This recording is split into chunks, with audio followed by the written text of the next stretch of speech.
Assalamualaikum warahmatullahi wabarakatuh. Waalaikumsalam warahmatullahi wabarakatuh. Selamat siang, salam sejahtera untuk kita semua. Alhamdulillah, puji syukur kita ucapkan kepada Allah Subhanahu wa Ta'ala, yang mana pada siang ini, Senin 19 Agustus 2024, kita telah diberikan nikmat kesehatan, kebahagiaan, sehingga kita bisa berkumpul bersama dalam keadaan sehat walafiat. Tidak lupa sholawat beriringi salam kita hadiahkan kepada junjungan kita Nabi besar Muhammad Sallallahu Alaihi Wasallam. Allahumma sholli ala Sayyidina Muhammad wa ala ali Sayyidina Muhammad. Baik, acara selanjutnya yaitu kegiatan ID bersama narasumber kita Bapak Urip Trio Army SPD. Sebagai pemateri kita pada hari ini, kepada Bapak kami persilahkan. Baik, terima kasih moderator. Bismillahirrahmanirrahim. Assalamualaikum warahmatullahi wabarakatuh. Alhamdulillahirrahmanirrahim. Wassalatu wassalamu ala asrofil anbiya'i wal mursalin wa ala alihi wa sahbihi ajma'in, amma ba'du. Pertama dan utama sekali, marilah kita ucapkan puji dan syukur kita kehadirat Allah Subhanahu wa Ta'ala yang telah melimpahkan rahmat dan karunia-Nya kepada kita bersama, sehingga kita dapat berkumpul di ruangan labor yang kita cintai ini. Salawat dan salam tak lupanya kita sampaikan kepada Nabi besar Muhammad Sallallahu Alaihi Wasallam. Allahumma sholli ala Muhammad wa ala ali Muhammad. Izin Bapak Ibu, untuk kali ini saya akan memaparkan materi di kompel kita pada hari ini, yaitu tentang diseminasi budaya positif modul 1.4 pendidikan guru penggerak yang kita laksanakan pada hari ini di Batam tanggal 19 Agustus 2024. Biodata saya. Oke, tujuan diskusi kita pada hari ini adalah untuk menerapkan perubahan paradigma disiplin positif, motivasi perilaku manusia, kebutuhan dasar, posisi kontrol, dan segitiga restitusi. Sebelum kita mulai ke materi Bapak Ibu, kita ada ice breaking sedikit. Boleh Bapak Ibu berdiri sebentar saja, sekitar 30 detik. Di sini di layar kita ada ayo senyum 30 detik. Mohon dicari pasangannya masing-masing. Ya, coba tebarkan senyumnya. Silakan Bapak Ibu cari pasangannya. Mungkin Bu Oci bisa sama Bu Deviren. Pak, silakan Pak. Pak Yanto sama Pak Heru. Oke? Lumayan lama ya. Harus tetap tatapan. Harus tatap mata saya. Pak, kesana masanya.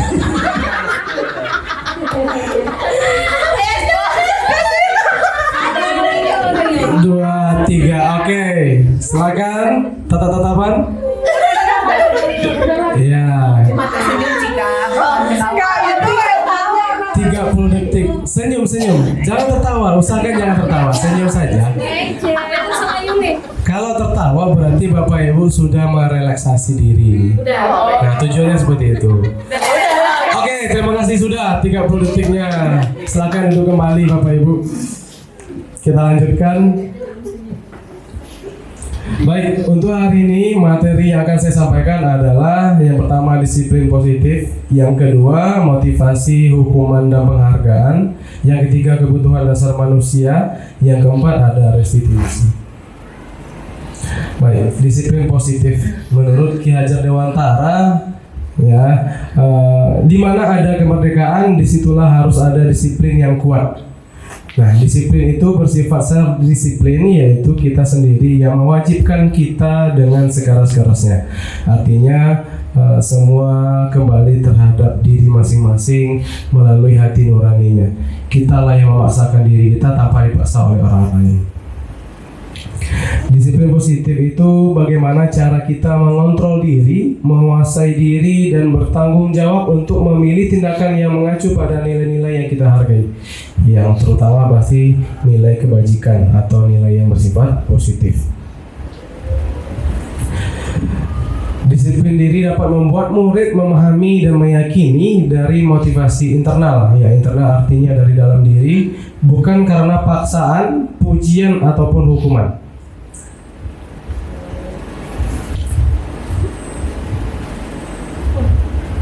Baik, kita masuk ke bagian motivasi Bapak Ibu. Ya, karena saling berkaitan ya. Menurut Daniel Goosen dalam bukunya Restructuring School Discipline menyatakan ada 3 motivasi perilaku manusia. Yang pertama, untuk menghindari ketidaknyamanan atau hukuman. Yang kedua, untuk mendapatkan imbalan atau penghargaan dari orang lain. Dan yang ketiga, untuk menjadi orang yang mereka inginkan, yang menghargai diri sendiri dengan nilai-nilai yang mereka percaya. Bapak Ibu, yang kita inginkan dari murid kita yang mana? Nomor 1, nomor 2 atau nomor 3? Ada yang berpendapat? Selama ini anak-anak kalau ada tata tertib di sekolah, mereka melaksanakan karena apa? Takut sama guru. Ya, karena adanya hukuman. Mereka menghindari ketidaknyamanan. Daripada nanti bermasalah, mending dilakukan saja. Nah, itu poin yang pertama. Yang kedua, mendapatkan imbalan. Contoh, acara 17-an kemarin. Beberapa anak mungkin ada yang langsung mengajukan diri, tapi ada anak yang harus kita kasih dulu reward, ya nggak? Nah, coba ikut ya. Nggak lah Pak, malas. Nanti Bapak kasih hadiah. Baik Pak, saya daftar. Nah, seperti itu contohnya. Dan yang ketiga, yang sebenarnya yang dituju dari pendidikan guru penggerak CGP atau para GP-nya diinginkan bisa menanamkan sifat yang ketiga ini pada murid-muridnya, yaitu murid yang bisa menjadi orang yang mereka inginkan, ya, dari internal mereka sendiri, dari diri mereka sendiri. Nah, ketika mereka tahu bahwasanya memasukkan baju itu adalah sebuah kerapian dan mereka sudah memiliki basic itu dari awal, mereka akan selalu melaksanakannya setiap hari. Tanpa kita suruh, tanpa kita marahi, bajunya selalu di dalam. Nah, itu kalau dia mengambil poin nomor 3 Bapak Ibu. Dan ini adalah tugas kita. Kita harus bisa menciptakan bagian nomor 3 ini di lingkungan sekolah kita. Anak itu betul-betul terpanggil dari hati nuraninya masing-masing. Bukan karena nomor 1, bukan karena nomor 2. Saya lanjutkan. Baik, berhubungan dengan tadi hukuman ya Bapak Ibu ya, dan ada konsekuensi. Sekarang kita coba bedakan mana yang hukuman, mana yang konsekuensi. Bapak Ibu, yang pertama, mencatat 100 kali di dalam buku kalimat. Kalimatnya yaitu saya tidak akan terlambat lagi karena terlambat ke sekolah nih. Ya, mencatat 100 kali di dalam buku kalimat karena terlambat ke sekolah. Dan isi kalimatnya adalah saya tidak akan terlambat lagi. Itu termasuk hukuman atau konsekuensi? Hukuman. Ya. Bu Iwi, hukuman. Bu Angel? Hukuman. Pak Heru boleh Pak? Hukuman. Baik, di sini jawabannya konsekuensi. Konsekuensinya harus mencatat ya. Ya, karena gini, dari awal kita sudah punya peraturan. Ya, jadi konsekuensi itu Bapak Ibu, saya kembalikan tadi ya. Ini sudah terencana atau sudah disepakati, sudah dibahas dan disetujui oleh murid dan guru. Ya. Nah, biasanya ini berhubungan dengan kesepakatan kelas. Nanti jika siswa tadi terlambat, guru pikir sudah memiliki peraturan dari awal, mereka memberikan konsekuensi. Nah, konsekuensinya adalah kalau jika kamu terlambat, kamu akan mencatat saya tidak akan terlambat lagi sebanyak 100 kali. Baik, itu yang pertama. Yang kedua, lari mengelilingi lapangan basket 2 kali karena terlambat hadir ke sekolah. Hukuman atau konsekuensi? Hukuman. Oke, hukuman ya. Baik, ya, jawabannya hukuman. Saya lanjutkan. Yang ketiga, membersihkan coretan yang dibuat di meja tulis. Konsekuensi. Baik, konsekuensi. Murid diminta untuk push up 15 kali karena tidak menggunakan masker ke sekolah. Hukuman. Baik, benar ya.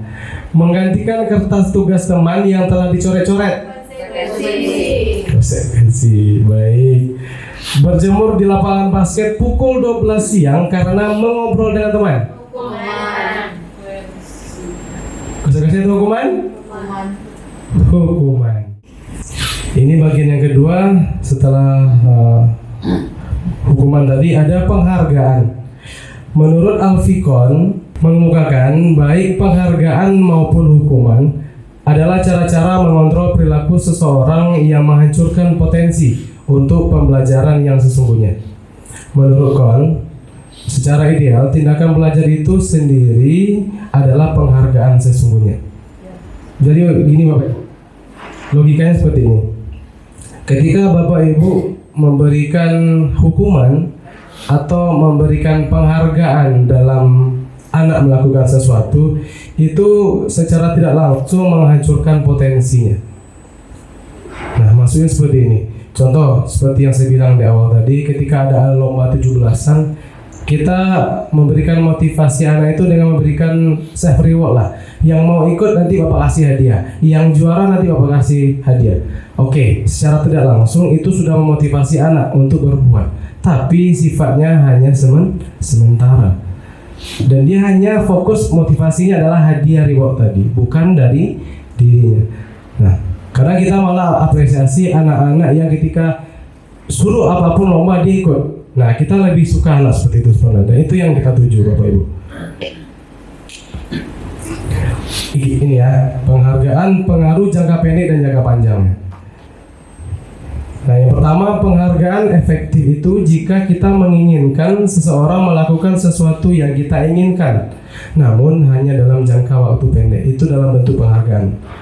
Dia bisa maksimal, dia akan serius melakukannya karena dia ingin mendapatkan hadiah atau penghargaan tadi.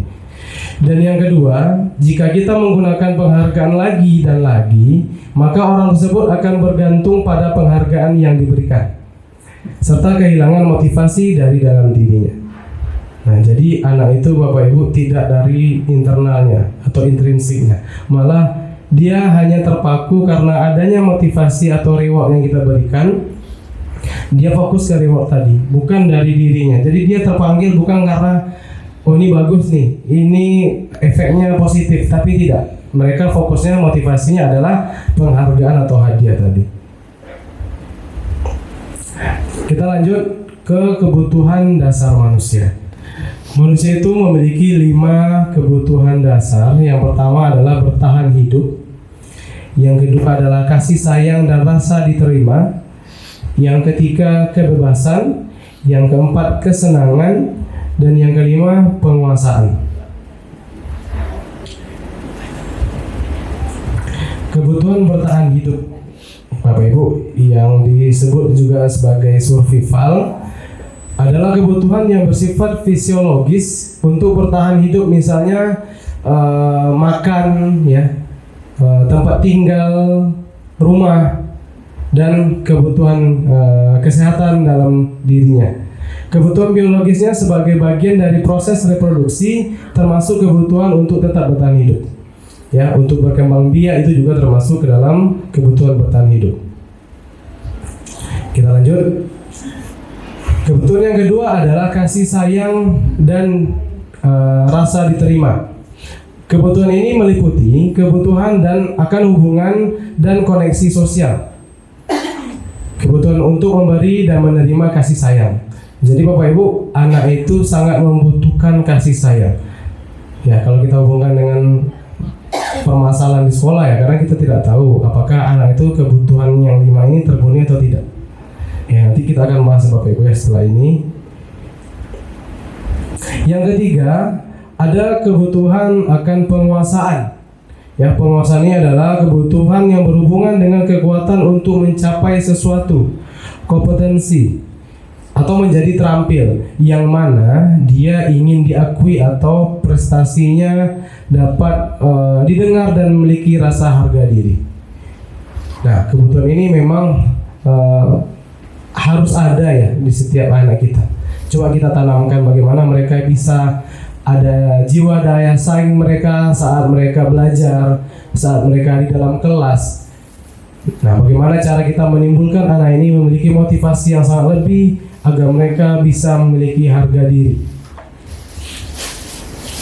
Berikutnya yang keempat yaitu kebebasan. Nah, setiap anak itu juga memiliki kebutuhan kebebasan ya, di mana mereka butuh kemandirian, ya, otonomi atau memiliki pilihan dan mampu mengendalikan arah hidup mereka, arah hidup seseorang. Ya.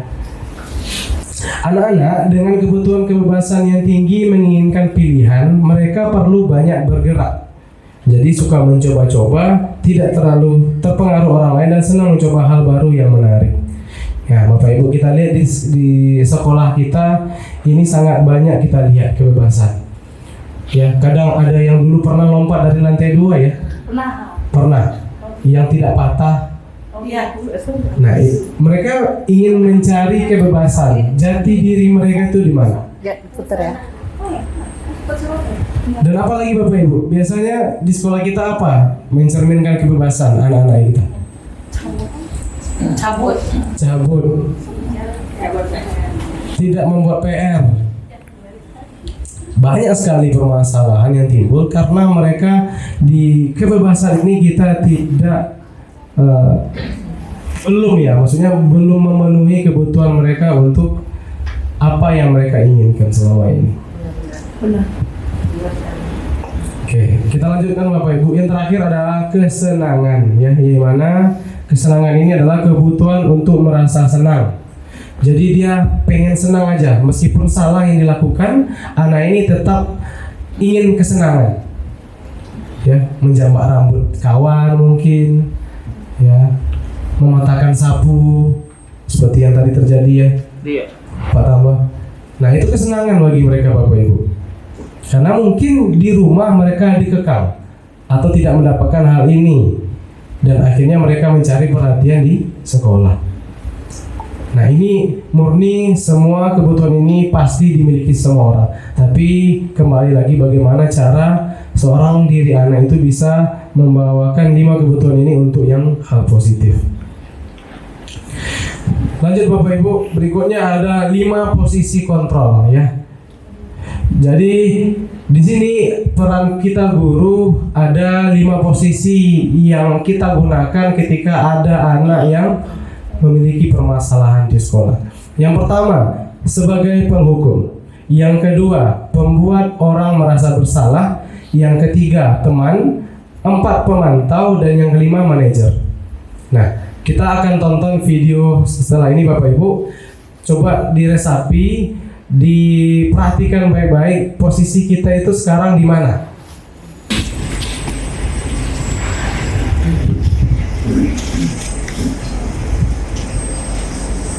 Bu, sorry itu.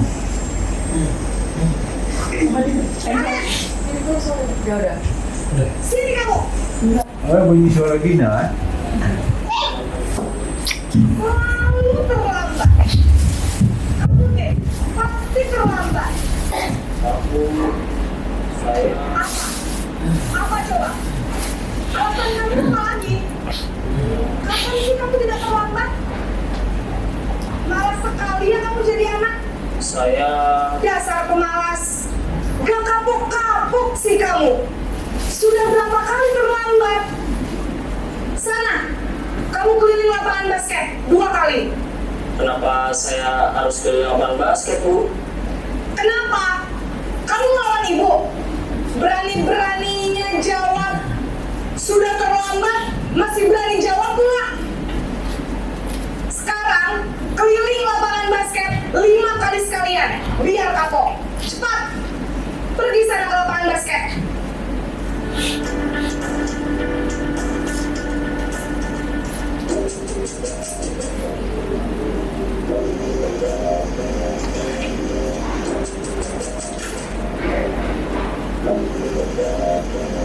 Naren!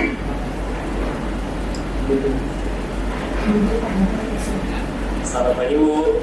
Naren, kamu kenapa terlambat lagi, nak? Ya Tuhan, Naren, kamu senang ya bikin ibu susah ya? Kalau kamu terlambat lagi, nanti ibu yang ditegur bapak kepala sekolah, nak. Disangka ibu tidak bisa membina kamu. Aduh, gimana ini? Kalau ini maaf ya. Aduh, Gusti Naren. Kalau sini. Kamu suka ya kalau ibu ditegur bapak kepala sekolah? Terus, sekarang ibu harus tulis apa ya di buku absen? Ini kamu sudah sering terlambat loh. Ibu harus apa coba? Maaf Bu, maaf sekali. Ya sudah, lain kali jangan bikin ibu susah lagi ya nak ya. Ibu tidak akan kuat lagi kalau kamu begini terus. Bisa jantungan kalau ibu tegur bapak kepala sekolah. Sana cepat ke kelas. Maaf ya Bu, maaf sekali.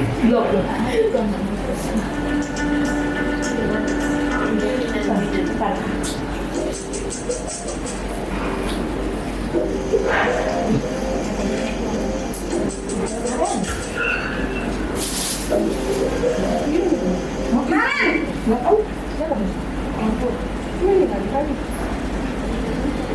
Selamat pagi Bu. Wah, sudah jam berapa ini nak? Terlambat lagi ya sayang. Iya Bu, habis ibu saya lupa menurunkan saya Bu. Kamu mau menyalahkan ibu kamu. Bukannya anak yang lainnya paling kencang. Kok terlambat sih? Iya Bu, saya memang terlambat bangun tadi. Jadi biar bisa Tapi ibu sekarang. Iya. nggak kejar Bu. Ya sudah sana, nanti lain kali orangnya lebih kencang lagi ya, biar gak terlambat lagi. Ada sampai Bikin pada ya. sakit demi ibu, bisa kan? Bisa lah Bu. Ya sudah sana masuk kelas, ibu beresin urusan absen. Sekarang sudah jam 20. Kalian sudah tahu konsekuensinya jika terlambat hadir. Paham Bu, saya harus tinggal kelas pas jam istirahat selama 20 menit. Iya benar, konsekuensinya demikian. Jadi nanti jam 9.30 pas istirahat, kamu harus tinggal di kelas, kerjakan tugas tambahan untuk ketertinggalan kamu, ya? Baik Bu.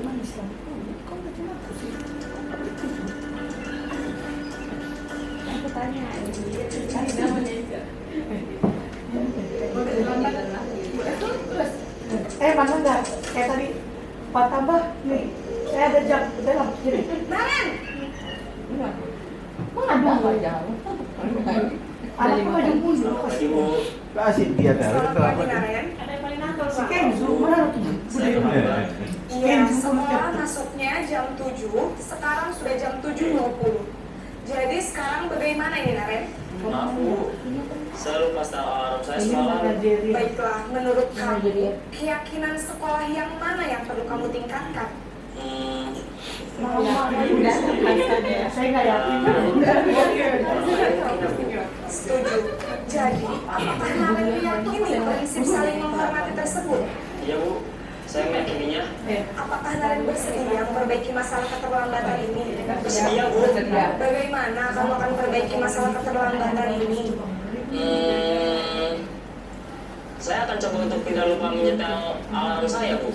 Baik, kalau Naren lupa menyetel alarm di rumah, ada orang yang kira-kira bisa bantu mengingatkan tidak?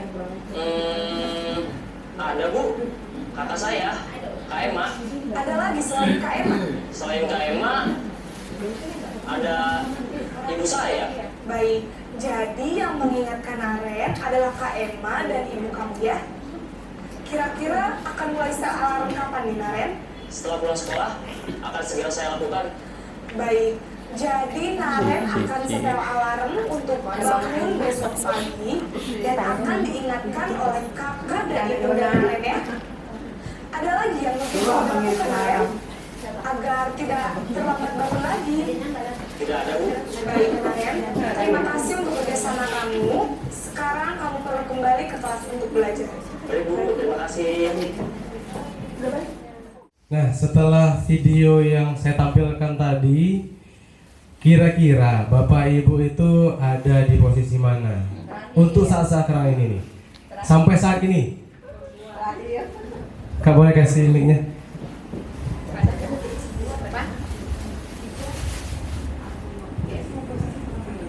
Di mana posisinya?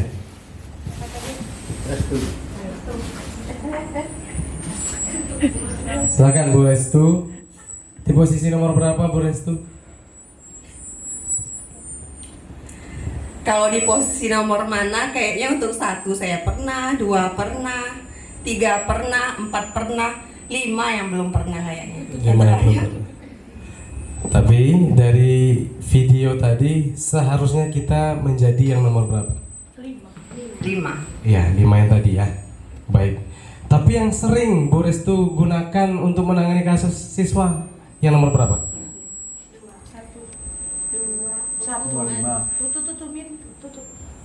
Apa tergantung kasusnya gitu? Ya, biasanya tergantung kasusnya dan tergantung anaknya. Tergantung kasus dan anaknya. Ya. Kalau anaknya sering bermasalah berarti sebagai Keseringan sih yang nomor 1. nomor 1.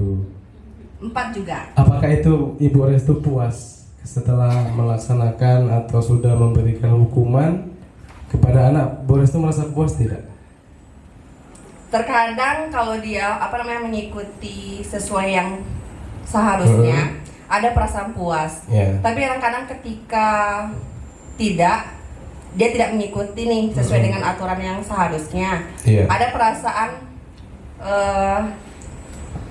perasaan oh ternyata cara menghukum itu nggak 100% ampuh untuk Iya, betul. membuat siswa berubah gitu. Betul sekali. Oke, terima kasih Bu Restu. Tepuk tangan untuk Bu Restu untuk jawabannya.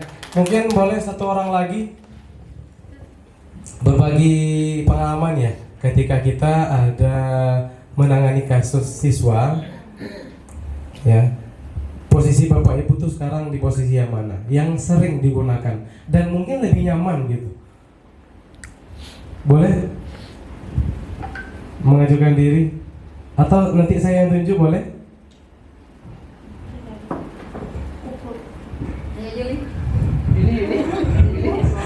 Ya boleh, Bu Yuli lah dulu ya. Silakan Bu Yuli. Ada 5 posisi kontrol kita sebagai guru di sini. Kalau ada anak yang bermasalah, kebetulan Ibu lagi piket, atau mungkin Ibu sebagai wali kelas, tindakan mana yang sering Ibu gunakan sampai saat sekarang ini? Tahu ya. Dulu ini ya. Kalau dia tidur loh, Pak. Saya biasanya pakai Hidupnya pakai mic. Enggak. Boleh mic-nya Ibu? Pakai di depan.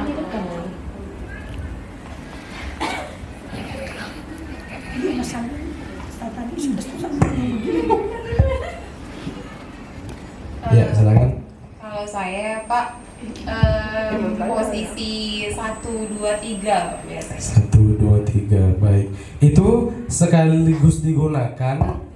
Oh tidak? Iya, sama seperti Ibu Restu tadi, tergantung anak dan situasinya.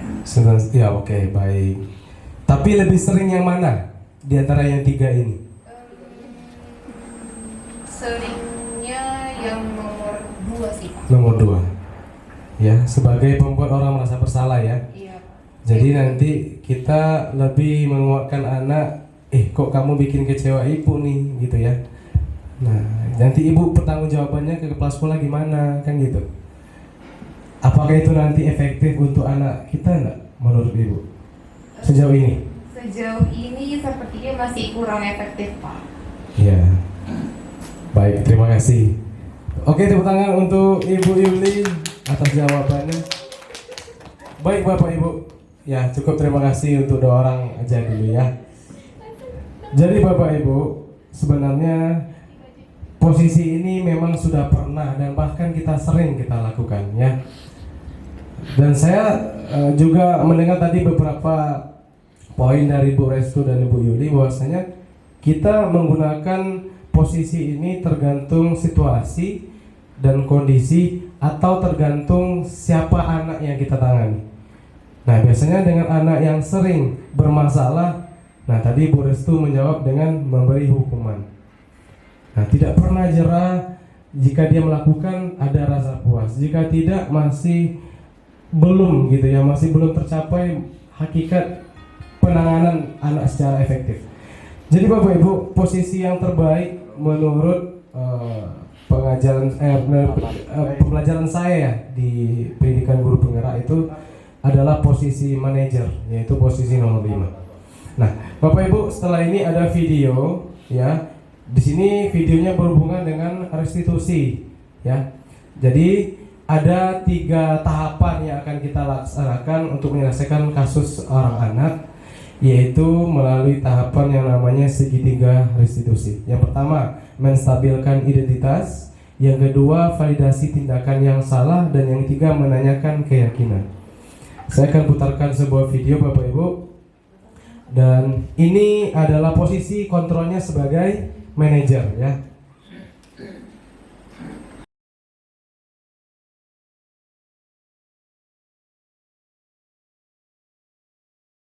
Selamat siang, Pak. Selamat siang, Rehan. Silakan duduk. Rehan, tahu kenapa Bapak panggil ke sini? Mungkin berkaitan dengan tugas ya, Pak? Benar sekali. Kamu semalam masuk kan? Iya, Pak, masuk, tetapi saya tidak mengumpulkan tugas. Oh begitu. Ya baik. Sebenarnya permasalahan ini sepele ya, tapi kamu tidak boleh melakukannya lagi. Sebagai manusia, kita itu tidak luput dari kesalahan ya. Nah, begitu juga Bapak nih, ya karena kita manusia nggak ada yang sempurna. Jadi sini Bapak memanggil Rehan bukan ingin mencari siapa yang salah, tetapi Bapak ingin menyelesaikan atau mencari solusi dari permasalahan ini. Boleh kasih tahu Bapak mengapa kamu tidak mengumpulkan tugas? Saya tidak selesai mengerjakan tugas, Pak. Sehingga saya tidak bisa ikut mengumpulkan tugas seperti teman-teman. Kenapa kamu tidak mengumpulkan tugas? Kan teman-teman yang ngumpul. Saya capek dan mengantuk, Pak. Soalnya saya tidur terlalu malam. Jadi saya tidak bisa menyelesaikannya, Pak. Kamu masih ingat tidak keyakinan kelas kita? Ingat, Pak. Nah, kira-kira yang kamu lakukan tadi sudah sesuai belum sama keyakinan kelas kita? Belum, Pak. Keyakinan mana yang kamu langgar? Selalu bertanggung jawab, Pak. Selalu bertanggung jawab. Ternyata kamu tahu ya. Lalu, apakah kamu punya solusi tidak dengan permasalahan yang telah terjadi? Iya, Pak. Pertama, saya minta maaf karena tidak bisa mengumpulkan tugas. Yang kedua, saya tidak akan tidur terlalu malam, Pak. Dan yang ketiga, saya akan mengerjakan tugas dari Bapak dan saya akan kumpulkan besok. Baik, Bapak apresiasi atas pernyataanmu, atas pertanggungjawabanmu, dan kamu sekarang boleh kembali ke kelas ya. Terima kasih, Pak. Sama-sama.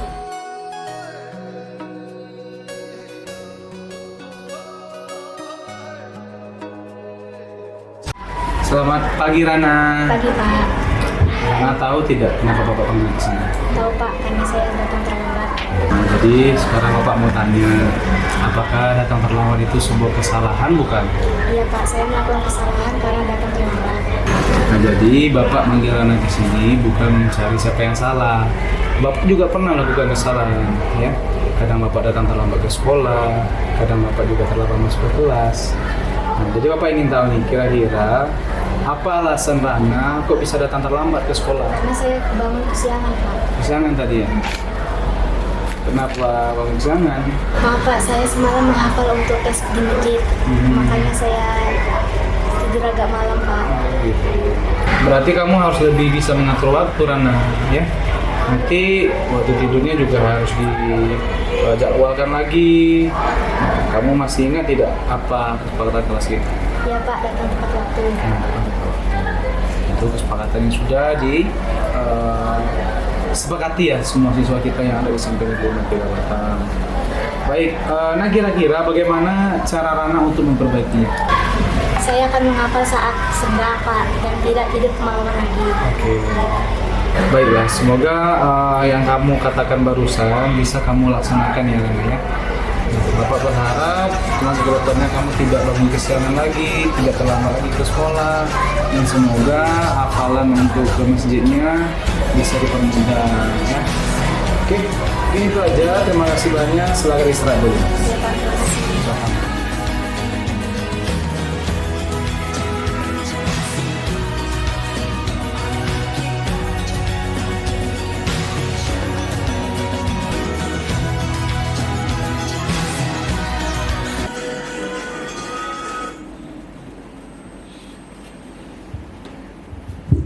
Baik, Bapak Ibu.